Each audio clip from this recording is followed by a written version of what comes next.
요한계시록 14장 1절에서 5절까지의 말씀입니다. 제가 대표로 봉독합니다. 또 내가 보니 보라 어린 양이 시온산에 섰고 그와 함께 14만 4천이 서 있는데 그들의 이마에는 어린 양의 이름과 그 아버지의 이름을 쓴 것이 있더라.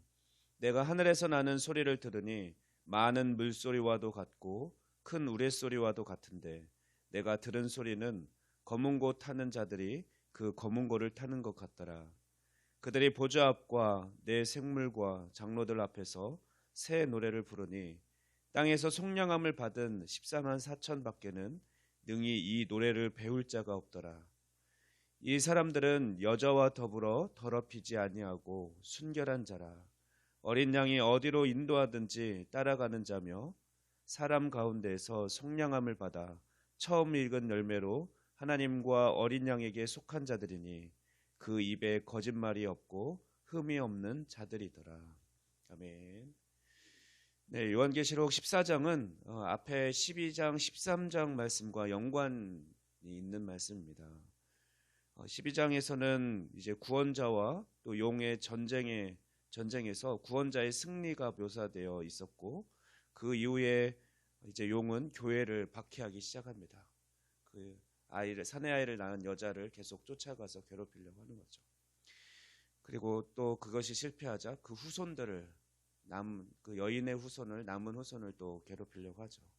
또 13장에서는 그 박해와 연관이 있는 또 그들이 어떻게 그 용이 또 악한 세력들이 하나님의 자녀들을 어떻게 핍박하는지가 나와 있습니다. 바다에서 그리고 땅에서 올라온 두 짐승이 이 세상에 권세를 발휘해서 사람들로 하여금 용과 짐승을 따르게 만들죠. 용과 짐승들은 하늘과 땅을 창조하신 하나님과는 대비되는 그런 적대적인 세력들입니다.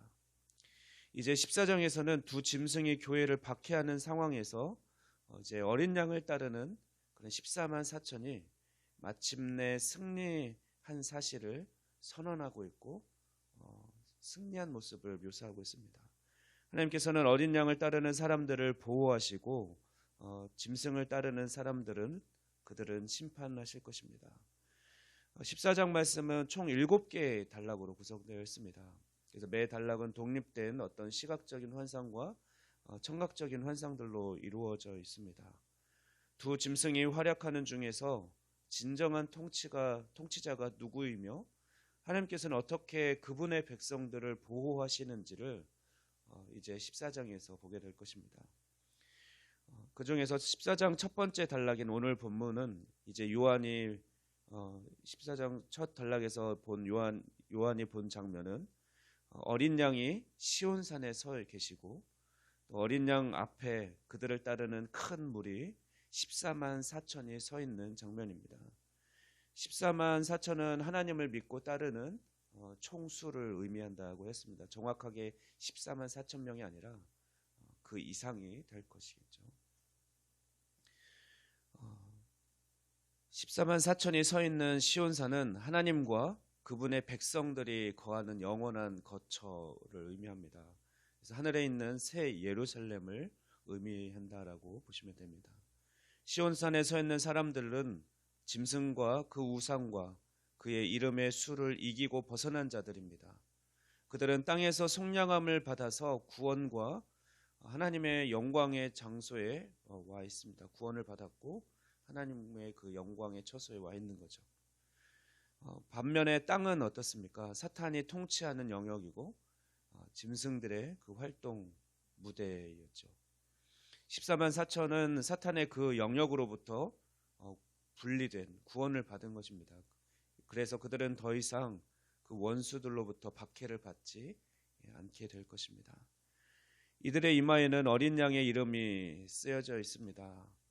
세상 사람들의 이마와 오른손에는 짐승의 이름이 써 있는 것과 비교되죠. 14만 4천은 그리스도와 하나님의 이름의 표를 가지고 있는 사람들이라고 오늘 말씀을 기록하고 있습니다. 또 13장에서 교회가 현 세상에서 박해받는 것에 초점을 맞춰서 13장을 기록하고 있다면 반대로 14장에서는 교회가 승리자라는 그런 관점에서 초점이 맞춰져서 묘사되고 있는 것입니다. 14만 4천은 교회의 미래의 모습이기도 하지만 사실 현재의 모습이기도 합니다. 우리는 이미 승리자로서 하나님을 찬양하는 자로 부르심을 받은 자들입니다. 14만 4천은 교회, 그래서 그들은 장차 하늘에 있게 될 교회일 뿐더러 하늘에 속한 자들로서 이 세상을 살아가는 교회들을 의미합니다. 세상의 모든 사람들이 짐승을 쫓고 또 짐승의 편에 선 것 같지만 아합 왕 때에도 바알에게 무릎을 꿇지 않은 7천 명을 남겨두셨고 그들을 통해서 영광 받으신 것처럼 오늘날 말세에도 여전히 이 세상에서도 짐승을 따르지 않고 여전히 하나님을 따르는 어린 양을 따르는 14만 4천 명이 있다는 것을 우리는 기억하고 또한 위로를 받아야 할 것입니다. 요한은 하늘에서 나는 소리를 들었습니다. 그 소리는 천사들이 부르는 찬송 소리였고 그 소리는 우레소리처럼 크고 검은 곳 소리처럼 우아했습니다. 3절 말씀을 보면 14만 4천 명은 하나님의 구원받은 자들은 자신들만 배우고 부를 수 있는 노래를 부릅니다. 새 노래라고 하는데 여기서 새 노래는 우리가 새로운 것 하는 그런 새 노래가 아니라 하나님께서 구원을 이루셨을 때와 관련 있는 노래로 구원받은 사람만이 부르는 노래를 새 노래라고 합니다. 구약 성경에서도 전쟁에서 승리했을 때 부르는 그 노래를 새 노래라고 하는데 아무나 부를 수 있는 것이 아니라 이 노래는 하나님의 구원을 받은 하나님의 구원을 경험한 자만이 배우고 부를 수 있는 노래라고 합니다. 이제 4절과 5절 말씀은 14만 4천 명에 대한 소개를 하고 있습니다. 그들은 어떤 자들이냐?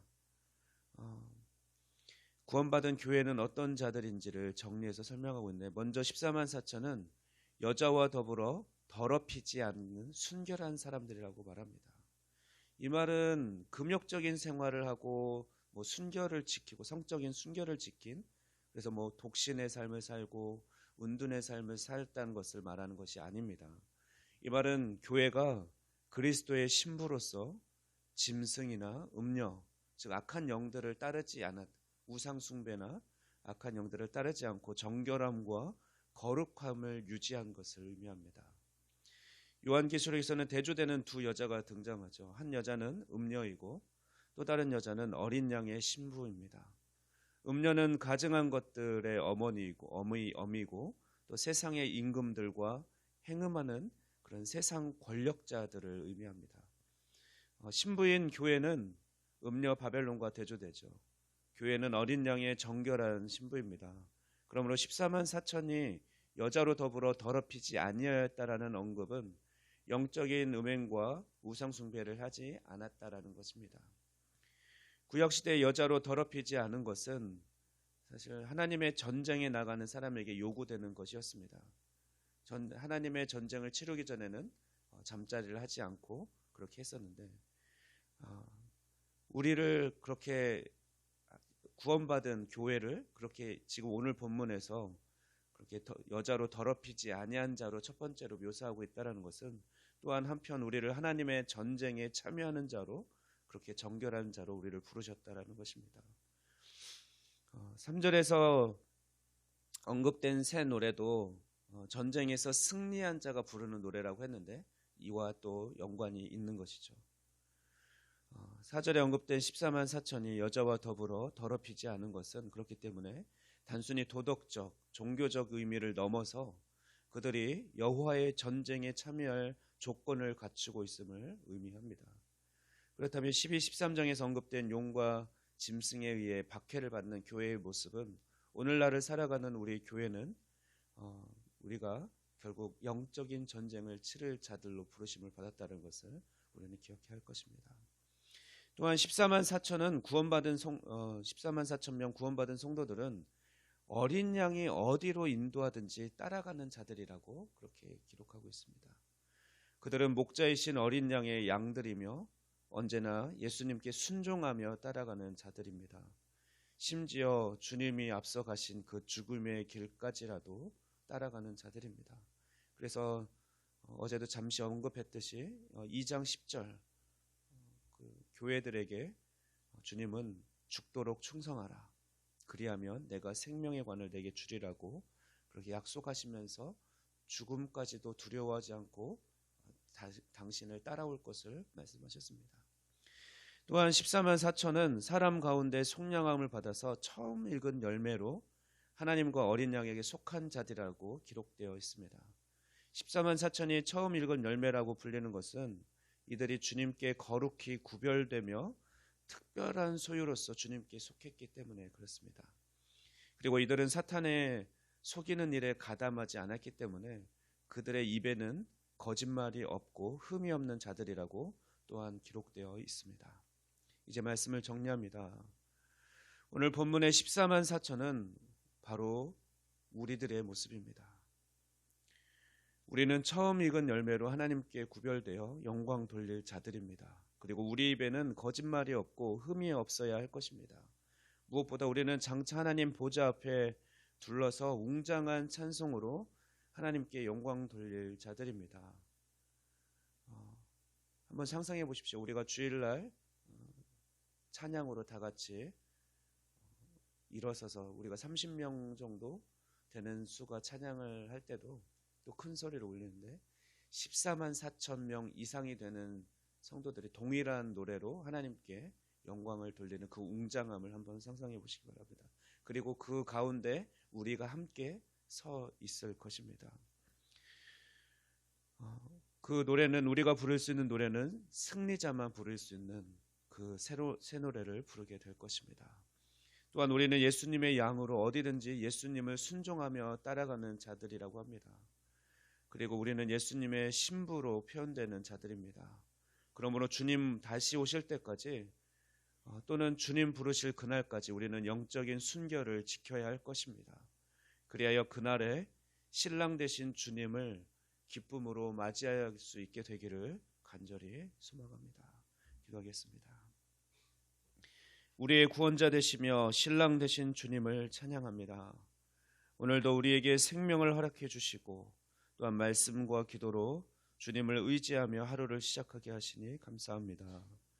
우리가 언제나 예수님을 순종하며 어디든지 따라가는 자들이 되어 승리하는 삶을 살아가게 하여 주시고 또 예수님의 신부로서 거룩함을 유지하는 자들 되게 하여 주시옵소서. 그리하여 우리 모두 그 영광의 날에 한 목소리로 승리의 노래인 새 노래로 하나님께 영광 돌리는 하나님 나라의 역사의 귀한 인물들로 세워 주시옵소서. 감사드리며 이 모든 말씀 우리 주 예수 그리스도의 이름으로 기도하옵나이다. 아멘.